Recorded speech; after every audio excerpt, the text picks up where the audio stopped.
Hello बच्चों, सभी को नमस्कार, गुड आफ्टरनून, गुड इवनिंग। कैसे हैं आप लोग?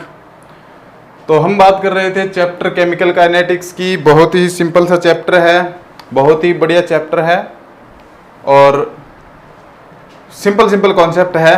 हमने बात कर ली थी कल केमिकल रिएक्शन की रेट की, कि रेट का मतलब होता है वो रिएक्शन जो है वो कितने टाइम या कितने क्या कुछ होगा उसमें, कितने टाइम में कंप्लीट हो जाएगी, वही उसकी रेट है।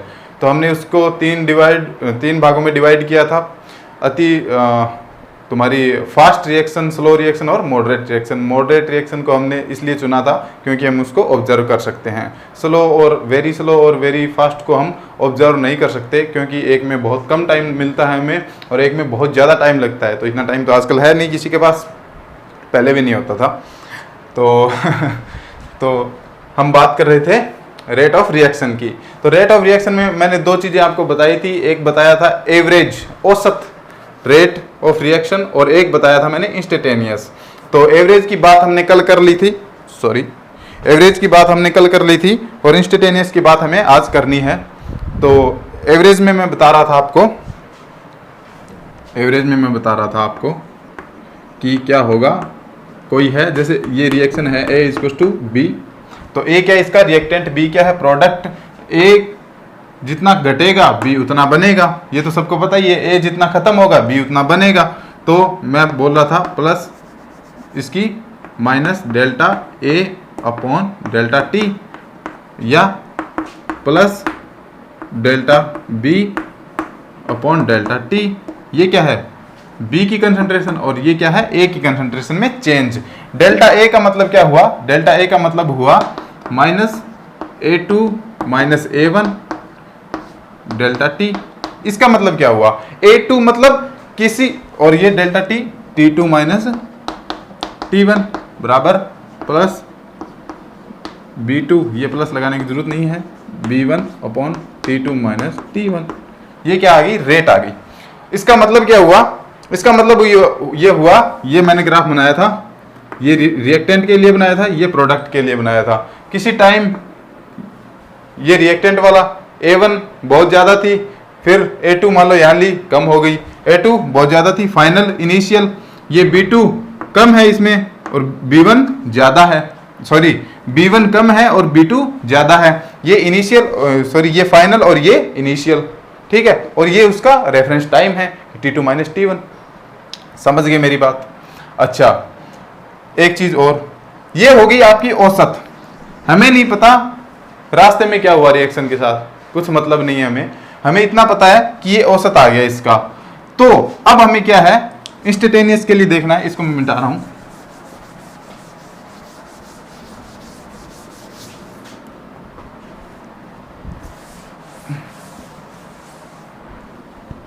इंस्टेंटेनियस के लिए देखना, ये एक ग्राफ होता है, ठीक है।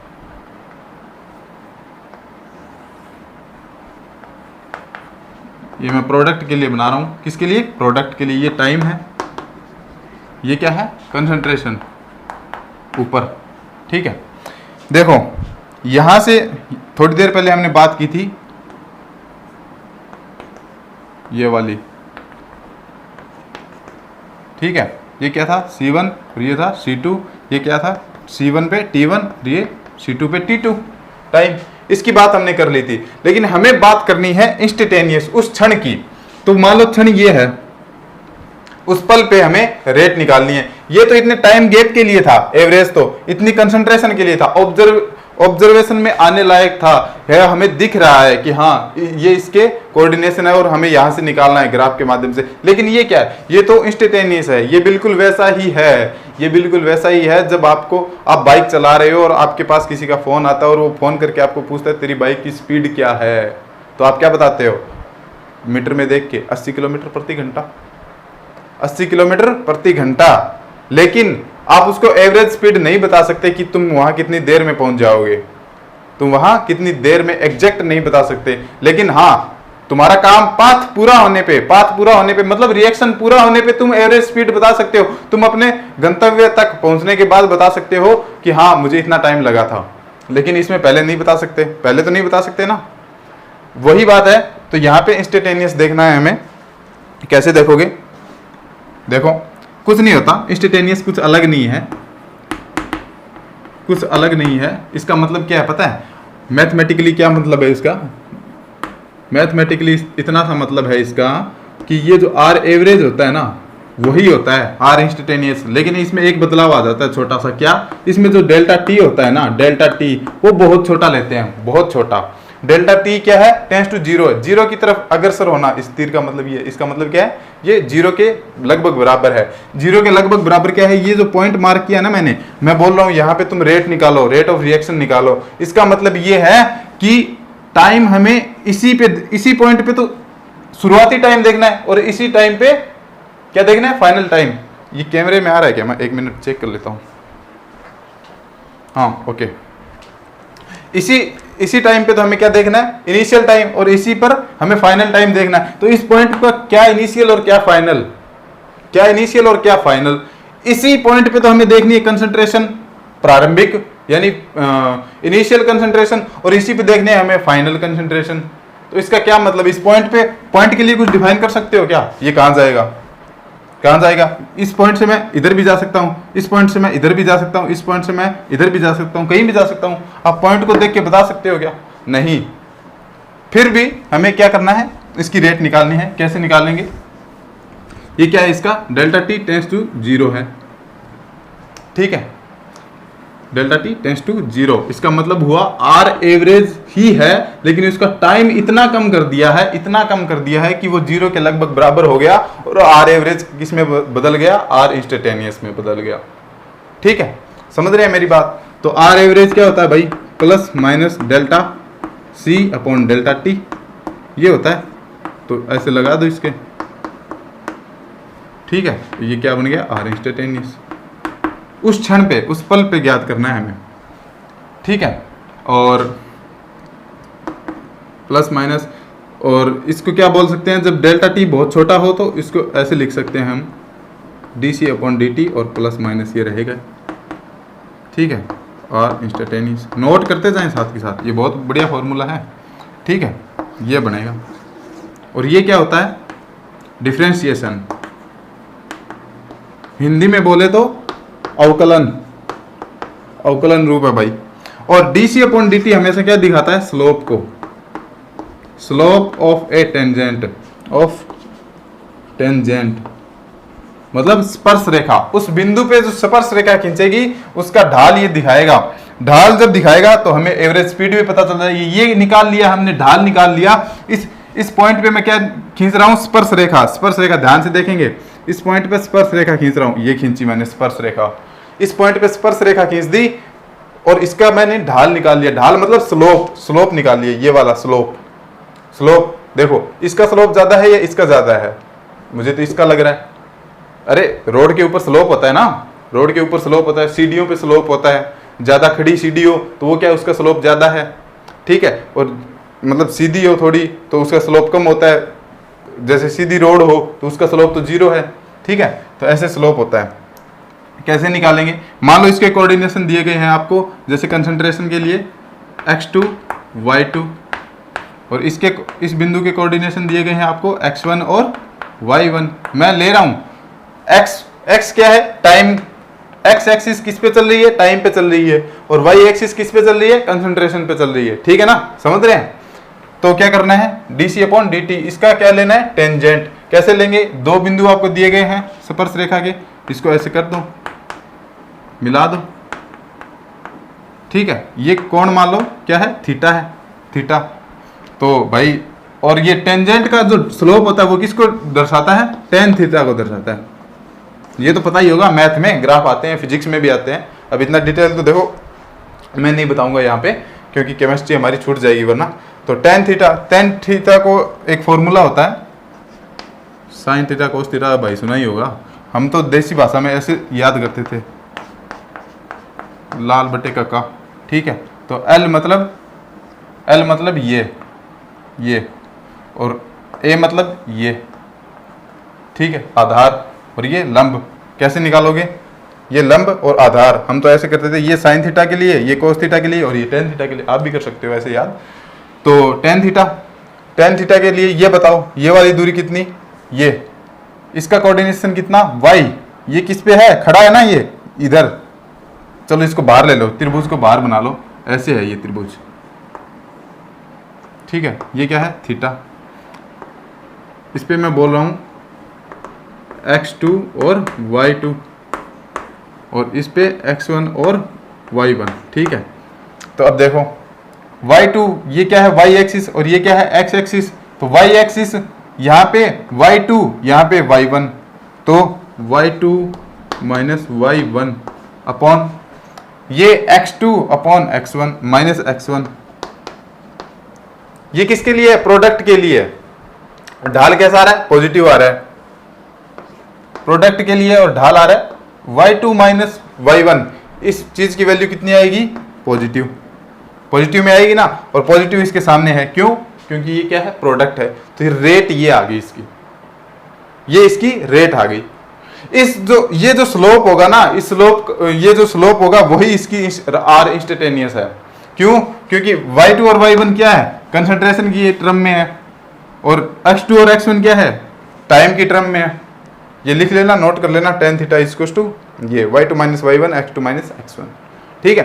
तो ये आपका जो यूनिट होगी वो भी तो सेम ही होगी ना, कंसंट्रेशन की मोल लीटर और टाइम की second, mole litre inverse second inverse, ठीक है, समझ में आ गया, कुछ नहीं है आर इंस्टेंटेनियस में, बिल्कुल सिंपल सा है, कुछ 2 टके की बात ही नहीं है, ठीक है। चलिए नेक्स्ट टॉपिक, नोट कर लो इसको भाई, जल्दी से नोट करो, ठीक है भाई। ये मैंने प्रोडक्ट के लिए आर इंस्टेंटेनियस निकालना बताया था, आप चाहो तो रिएक्टेंट के लिए भी निकाल सकते हो, कोई बड़ी बात नहीं है। कैसे निकालोगे, कैसे निकालोगे, कैसे निकालोगे, ए बताओ मुझे जल्दी, सर आप थोड़ा सा हमें बता दीजिए, फिर हम बता देंगे। देखो फॉर रिएक्टेंट कैसे करोगे, देखो ये था कंसंट्रेशन और ये टाइम, कैसे बनता है ग्राफ, बनाओ, मैक्सिमम होता है, ऐसे बनता है, बना के बताना मुझे, इस बिंदु पे बताना rate of reaction instantaneous, R instantaneous बताना इस बिंदु पे, ठीक है। कैसे बनाओगे, ये स्पर्श रेखा खींच देना, कुछ भी मान लेना, ये क्या है x2 y2 और ये क्या है x1 y1, इसका त्रिभुज बना के देख लेना क्या होगा, और मुझे कमेंट बॉक्स में बता देना।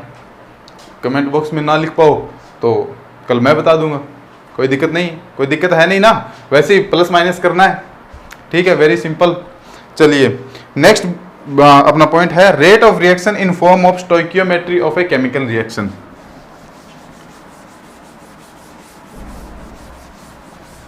Rate of reaction in stoichiometry क्या है, रेट ऑफ, ये बहुत इंपॉर्टेंट है, समझ लेना अच्छे से, in form of stoichiometry of a chemical reaction.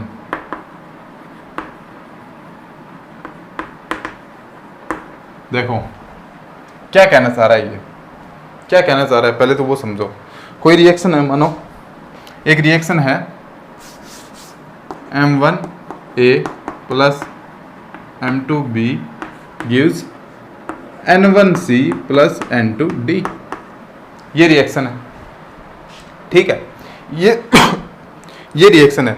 एक चीज मैं बता दूं आपको, जब भी आपको रेट ऑफ रिएक्शन पता करनी हो ना, जब भी आपको रेट ऑफ रिएक्शन निकालनी हो, तो जरूरी नहीं आप रिएक्टेंट को ही काम में लें, आप इन चारों में से किसी को भी काम में ले सकते हैं। ए को ले सकते हैं, बी को ले सकते हैं, सी को ले सकते हैं और डी को ले सकते हैं। कैसे, ए के विघटन की दर, rate of disappearance of A, rate of disappearance of B, rate of appearance या रेट ऑफ फॉर्मेशन या निर्माण की दर किसके, सी के निर्माण की दर, rate of appearance of C, rate of appearance of D, ये है, ठीक है। कैसे होगा, कैसे लिखोगे आप, सबसे पहले तो लिखो कोई केमिकल रिएक्शन है, मैं बोल रहा हूं रेट ऑफ अपीयरेंस ऑफ सी लिखो, कैसे लिखोगे बताओ, आप लिखोगे सर प्लस प्लस, क्योंकि ये क्या है product, delta C upon delta T, oh sorry C फिर सबके लिए हो जाएगा वो, ये ऐसे ब्रैकेट में डाल दो इसको, ठीक है। ये क्या है, डी के लिए लिखो आप delta D upon delta T. ये तो समझ में आ रहा है ना, डेल्टा टी सबके नीचे ले रहा हूं क्योंकि टाइम एक ही ले रहा हूं मैं, सबका टाइम एक ही ले रहा हूं, ध्यान रखना, ठीक है। ठीक, माइनस ए की लिखो डेल्टा ए, माइनस क्यों आया, क्योंकि ये क्या है रिएक्टेंट है। बी की लिखो minus delta B upon delta T. दिख रहा है क्या नीचे तक, कैमरे में आ रहा है, ओके, थोड़ा सा कट रहा है, कोई बात नहीं, ठीक है। डेल्टा टी ये क्या है, मैं लिख देता हूं, rate of appearance of C, rate of appearance of D, rate of dissociation भी लिख सकते हैं आप इसको, रेट ऑफ डिसोसिएशन या डिसअपीयरेंस, डिसअपीयरेंस मतलब विलुप्त होने की दर, किसकी, ऑफ ए की, और वैसे ही rate of disappearance of B, या ए के विलुप्त होने की दर, बी के विलुप्त होने की दर, डी के निर्माण की दर, सी के निर्माण की दर। ये क्या होगी, अलग अलग हो गई सबकी, इसकी दर अलग आएगी, इसकी दर अलग आएगी। आपसे कोई पूछे ये आपको केमिकल रिएक्शन दी हुई है, इसमें सी के निर्माण की दर बताओ, तो आप ऐसे बता दोगे। आपको टाइम दे दिया कि सी, आपको जब टाइम t बराबर 0 जब रिएक्शन चली थी तब सी था आपका, सी इनिशियल, सी प्रारंभिक जो था वो क्या था, रिएक्शन t बराबर 0 पे 0 था, क्योंकि प्रोडक्ट बना ही नहीं था। जब t बराबर मान लो 5 मिनट बाद देखा तो सी की सांद्रता हो गई थी 10, कितनी हो गई थी 10। तो आपको पूछा उसने कि सी के निर्माण की दर बताओ, तो फाइनल 10 प्लस तो आगे आएगा, इसके प्लस तो आगे है भाई फॉर्मूले में, देखना ध्यान से, प्लस आगे। आपको पूछा फाइनल माइनस 10 0, आपको पूछा फाइनल समय 5, आपको पूछा फाइनल इनिशियल समय 0, तो आप क्या बोलेंगे 10/5 बराबर 2, आप यूनिट लगा दोगे इसके। ये आगे सी के निर्माण की दर, ऐसे ही आपसे डी के निर्माण की दर पूछ लेगा वो, ऐसे ही आपसे ए के विघटन की दर पूछ लेगा। विघटन क्यों, टूट रहा है, डिसअपीयर हो रहा है ना, रिएक्टेंट है, टूटेगा, ऐसे ही वो बी की पूछ ले। लेकिन जब आपको रेट ऑफ रिएक्शन पूछेगा, रेट ऑफ रिएक्शन पूछेगा, सब उस रिएक्शन की दर पूछेगा, पूरी रिएक्शन की दर पूछेगा वो, तो अब आप क्या करोगे, तब आप क्या करोगे, एक एग्जांपल समझो, एक एग्जांपल समझो, इसमें समझ में नहीं आएगा। N2 plus O2 equals to 2NO, ठीक है, 2NO। इसके निर्माण की दर क्या है, इसके निर्माण की दर है plus NO delta NO upon delta T, ठीक है। इसके विघटन की दर क्या है, minus delta O2 upon delta T, ठीक है। अब मुझे ये बताओ, O2 के ऑक्सीजन के विघटन की दर जितनी है, विघटन की दर जितनी है उसकी दोगुनी जो है वो क्या है, NO के निर्माण की दर है। O2 जितना टूट रहा है, मान लो O2 का 1 मोल टूटा, तो इसके कितने मोल बने, 2। ये कैसे पता चला, स्टोइकियोमेट्री से सर, स्टोइकियोमेट्री रस समीकरण मिति से पता चल रहा है मुझे कि अगर नाइट्रोजन का 1 मोल टूटेगा, यहाँ ऑक्सीजन का 1 मोल टूटेगा तो NO के 2 मोल बनेंगे। ये सर मुझे रस समीकरण मिति यानी स्टोइकियोमेट्री से पता चल रहा है ना। जब इसका 2 बनेगा, इसका 1 टूटेगा, इसका 2 बनेगा, तो भाई साहब इसकी जितनी रेट होगी, टूटने की रेट होगी, टूटने की दर होगी, उसकी दोगुनी होगी ना इसके बनने की दर। ये दुगनी स्पीड से बनेगा। ये जब आधी स्पीड से टूटेगा, ये जब इसके टूटने की स्पीड 1 है मान लो, तो इसके बनने की स्पीड, इसके टूटने की स्पीड और इसके बनने की स्पीड दोनों को रिलेट करना। इसके टूटने की स्पीड 1 है, इसके बनने की स्पीड 2 हो जाएगी ना, क्योंकि इसकी रस समीकरण मिति है। आगे बात समझ में। चलो नेक्स्ट चीज मैं क्या बता रहा हूं। अब मुझे एक बात बताओ, अब आपको पता है कि ये माइनस और ये प्लस, ठीक है, ये दोनों बराबर नहीं है, ये रेट किसकी है, NO के बनने की दुगनी है, किसकी, इसके दोगुनी की, इसकी दोगुनी है ये। चलो मैं ऊपर वाली वो भी लिख देता हूं, डेल्टा N2O2 डेल्टा T। मैं बस एक बात बताना चाह रहा हूं, वो बात अगर आपके समझ में आ गई तो मान लो चैप्टर खत्म है, टाटा बाय बाय, चैप्टर खत्म है। यही चीज है जो आपको चैप्टर में आगे तक लेके जाएगी। बस एक चीज और है, इसके बाद ये चैप्टर आ गई तो आधा चैप्टर खत्म, फिर एक चीज और आएगी, वो मैं आपको बताऊंगा अगली वीडियो में क्या है वो। तो delta N2 upon delta T ये दोनों बराबर होंगी, क्यों, क्योंकि इसका 1 मोल टूट रहा है, इसका 1 मोल टूट रहा है, और ये दोगुनी है, इसकी दोगुनी है। तो एक काम करो यार, जब ये दोगुनी है तो मैं इसको 1/2 से डिवाइड कर दूं। दोगुनी है, ये इसकी दोगुनी है, और इसको मैं 2 से डिवाइड कर रहा हूं, तो ये इसके बराबर हो गई, तो ये इसके बराबर हो गई। जब बराबर हो गई तो मैं इसको ऐसे लिख सकता हूं। तो फिर यार मैं तो इसको ऐसे लिख सकता हूं, कैसे सर, ऐसे, ऐसे देखना ध्यान से, ऐसे लिख सकता हूं मैं इसको, ऐसे लिख सकता हूं, कैसे, ऐसे कि minus delta N2 upon delta T बराबर नाइट्रोजन के डिसअपियर होने की दर और ऑक्सीजन के डिसअपियर होने की दर तो पहले ही बराबर है, पता ही है हमें।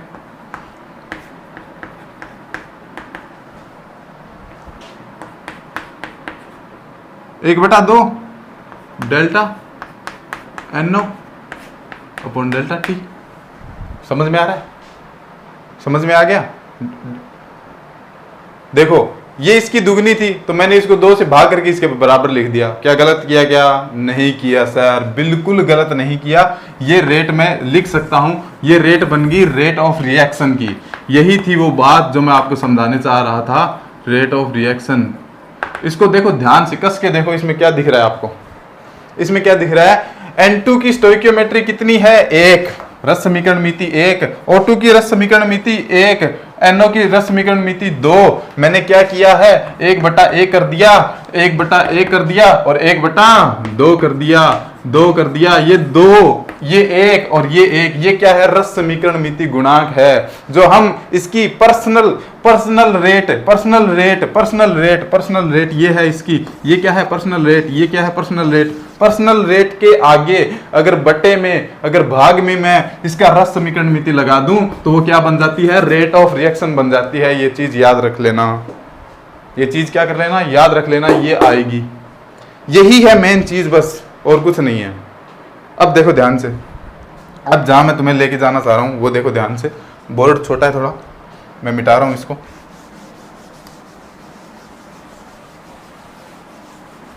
मैं मिटा रहा हूं इसको।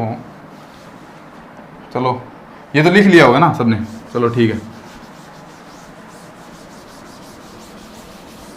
तो सर हमें बात समझ में आ गई है, हमें बात समझ में आ गई है। सर आप इसको लिख दो, minus delta A upon delta A। यार एक मिनट, हमें बात समझ में आ ही गई है।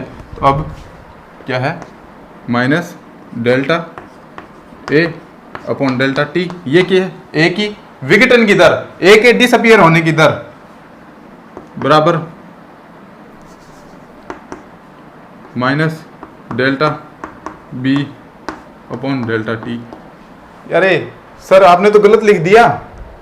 हाँ भाई यार मुझे भी लग रहा है गलत ही है। क्यों? क्योंकि मुझे क्या पता यार A कितनी जल्दी विघटित होगा और B कितनी जल्दी विघटित होगा। इनकी तो अलग अलग पर्सनल रेट है भाई, ये तो अलग अलग भी हो सकती है। तो मैं एक काम करूंगा, मैं लगा दूंगा 1/m1 और इसके आगे लगा दूंगा 1/m2। यही काम तो कर रहा हूं मैं, एक एक एक। ये क्या है, उसकी रस समीकरण मिति तो थी इस रिएक्शन की, N2 + O2 = 2NO। ये 2 में ले गया इसकी डिवाइड में, ये 1 में ले गया इसकी डिवाइड में, और 1 में ले गया इसकी डिवाइड में। 1/1, 1/1 इसको लिखने की जरूरत नहीं है, फिर 1/1 है तो इसको लिखने की जरूरत नहीं है, 1/1 है तो इसको लिखने की जरूरत है क्योंकि ये 1/2 है। ठीक है, अब सही लग रहा है सर, अब सही लग रहा है, अब बिल्कुल सही लग रहा है।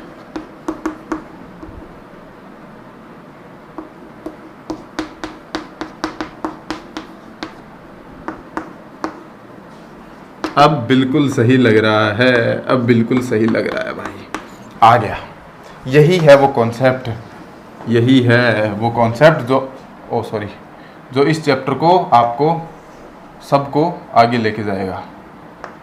यही है वो कॉन्सेप्ट। बस इसी पे आएंगे सबसे ज़्यादा न्यूमेरिकल, और इसी पे आएंगे सबसे ज़्यादा, इसी की सबसे ज़्यादा बातें होंगी।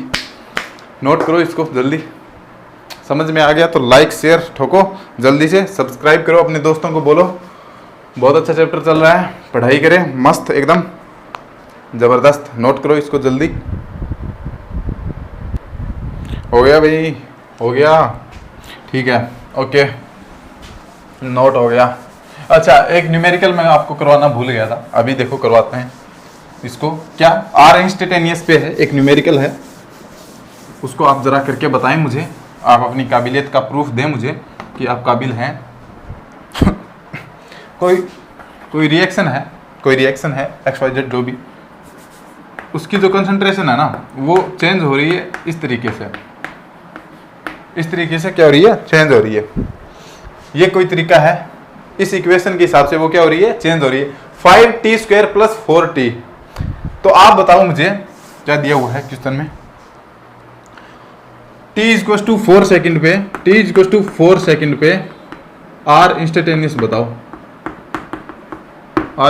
बताओ कैसे करोगे इसको। सिंपल सा है, डिफरेंशिएशन जो आप शुरू में पढ़ते हैं, जो मैथ वालों के लिए तो बहुत आसान है, लेकिन आप फिजिक्स में भी, फिजिक्स अगर आगे बढ़ानी है तो उसके ज़रूरी होता है इंटीग्रेशन और डिफरेंशिएशन तो पढ़ाते ही हैं। कैसे करेंगे, r इंस्टेंटेनियस = क्या होती है, dc/dt। अरे भाई साहब अभी तो बताया था ना, 1 मिनट पहले ही तो बताया था, इस कॉन्सेप्ट से पहले ही तो मैंने बताया था। समझ में आ रहा है, r dc/dt, d/dt, c क्या है 5t² + 4t। ठीक, क्या होगा इसका 10t हो जाएगा +4 हो जाएगा।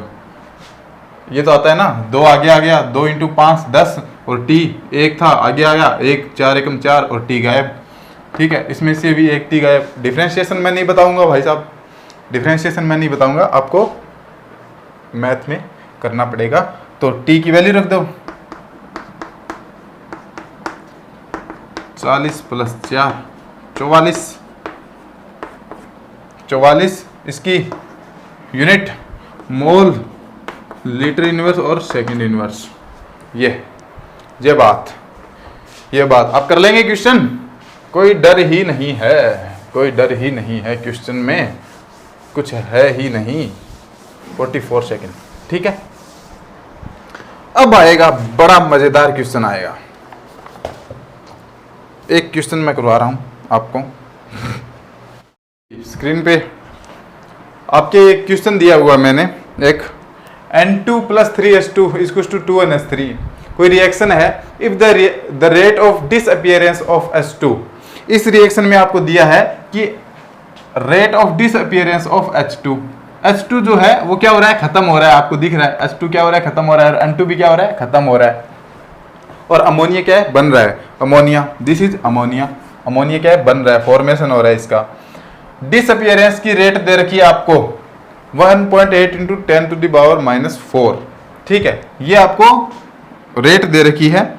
और कैसे दे रखी है देख लो, क्या होती है डिसअपियरेंस की रेट, मैं क्वेश्चन करवा के बता रहा हूं, -delta/ΔT।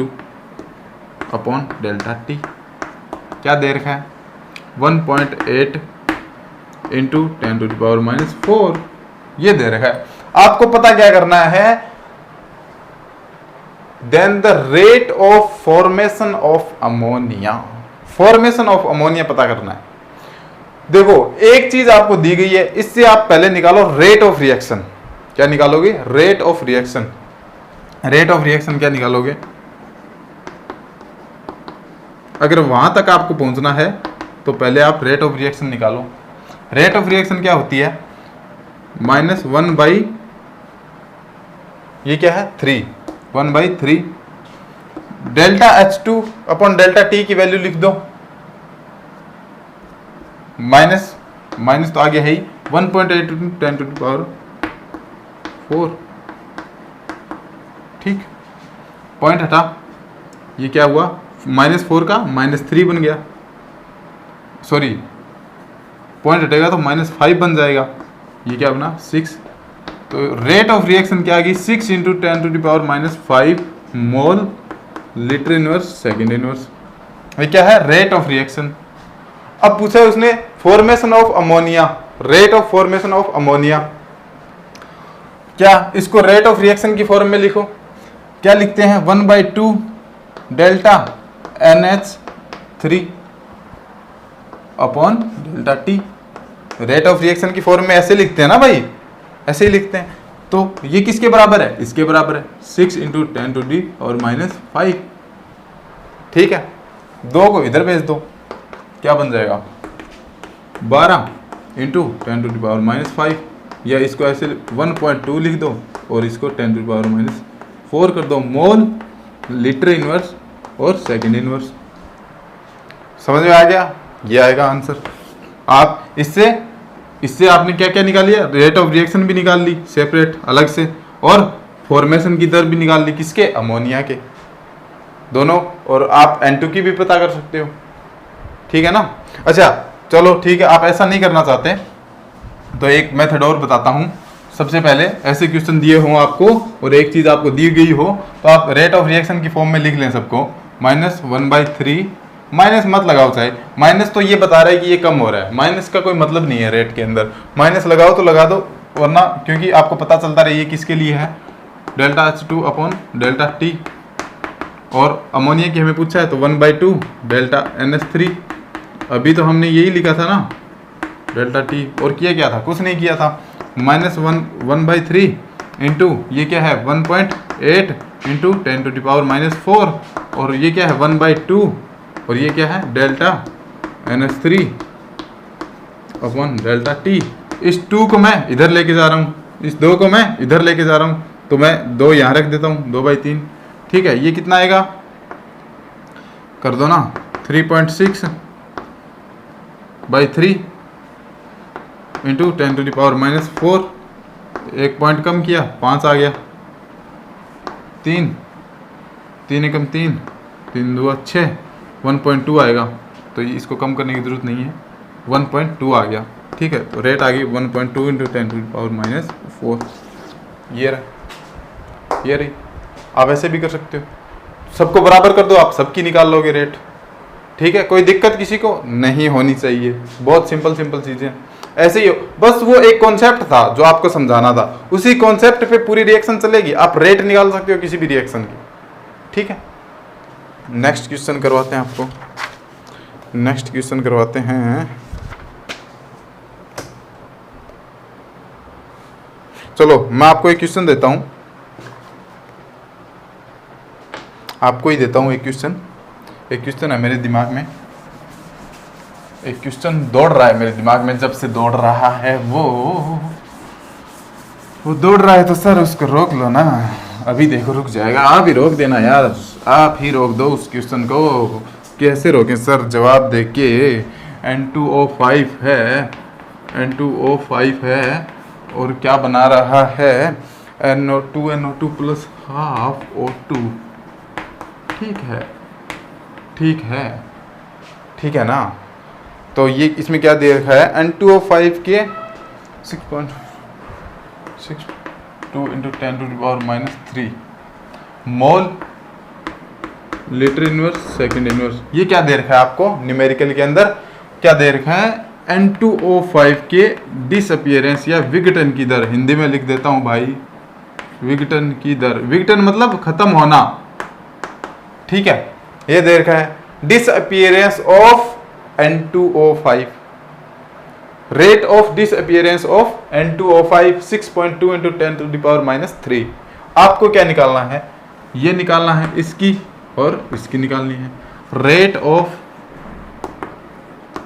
अपीयरेंस ऑफ क्या? NO2 and O2। पता कर लो, मजा आ जाएगा कसम से। एक सवाल में आपका जिंदगी सुधर जानी है, बता रहा हूं। क्या? कैसे? चैप्टर खत्म हो जाएगा, सॉरी चैप्टर नहीं, ये कॉन्सेप्ट खत्म हो जाएगा अगर आपने ये सवाल कर लिया तो। बहुत अच्छा सवाल है। इससे एक चीज और, कई बार क्या होता है mole litre inverse second inverse के पदों में नहीं दिया होता। कई बार क्या होता है मोल की जगह हमें ग्राम दे देता है, ग्राम लीटर इनवर्स सेकंड इनवर्स। इसको चेंज करना रहता है मोल में, तभी हम कर पाएंगे, ग्राम से हम नहीं कर पाएंगे। वो कैसे, वो मैं क्वेश्चन के माध्यम से समझाऊंगा अगले टर्न पे। तब तक के लिए नमस्कार। आप इसका आंसर मुझे कमेंट बॉक्स में ज़रूर देना। अगर आपको समझ में आया तो लाइक, शेयर और सब्सक्राइब कर देना। सही है, हमारा यूट्यूब चैनल इनसाइटेरिया। ठीक है, मिलते हैं फिर नेक्स्ट वीडियो में। तब तक के लिए नमस्कार, शुभ रात्रि, धन्यवाद।